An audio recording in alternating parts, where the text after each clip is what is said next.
Hey everybody, it's Jason Blaha here, and I'm just sitting here in my robe drinking my morning coffee looking sexy as hell as usual.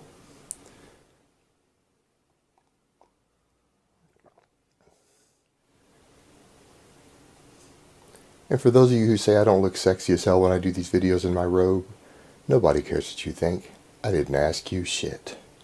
Today I want to talk to you guys about something you don't really hear people talk about on YouTube, but when you get into strength circles, and particularly after Pavel Tausolin started talking about his greasing the groove methods sometime back, it really has been popular. It's been popularized all throughout the decades, and it's something that's been commonly done by champions, but nobody ever seems to talk about. It's something I'm experimenting with more now that we have training facilities at home. So I have the ability to set up racks and things any way I want and leave them that way around the clock.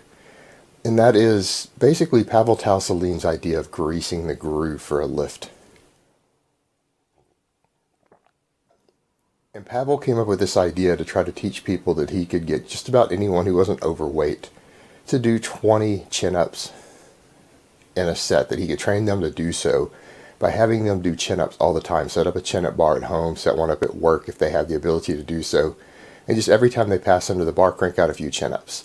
So if they had a 6-rep max, do about 3. If they could do 10, they would do about 4 or 5.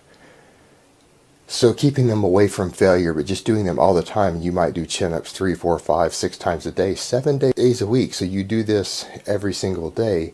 And he found that he had taken some people who could only do 4 or 5 chin-ups at the most and had them doing 20 within a month doing this.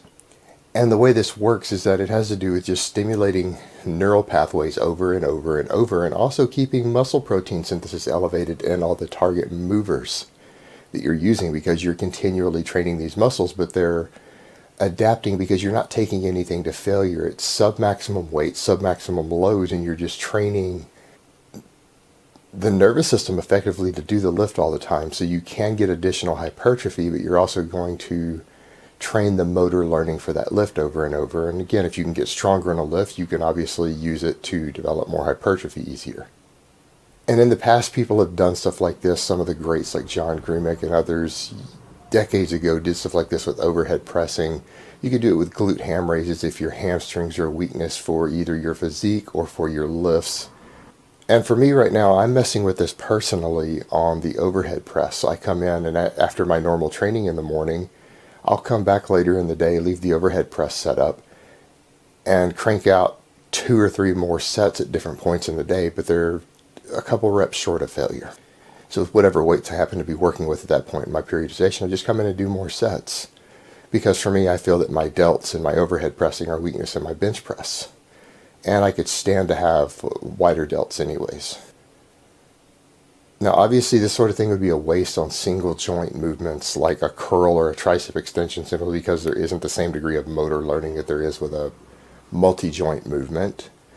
So it may not be nearly as effective. It could end up being a big waste of time for you, but it's something that's worth doing. If you have the ability to set up something like this for, say, if you've got a lagging body part, if you happen to be physique oriented, picking a heavy compound that hits that body part and using a method like this to get that strength up on it, it could very easily become an effective tool for you to bring that body part up.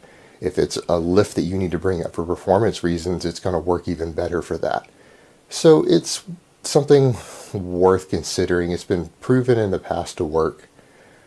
I've known sports physiology experts who do endorse this type of method. They occasionally will use stuff like this with their athletes, and so it might be worth some of you looking into or trying if you have a weak point that you need to work on. Alright guys, well, that's really all I have to say on that today. I hope it has been informative, and I will talk to you guys next time.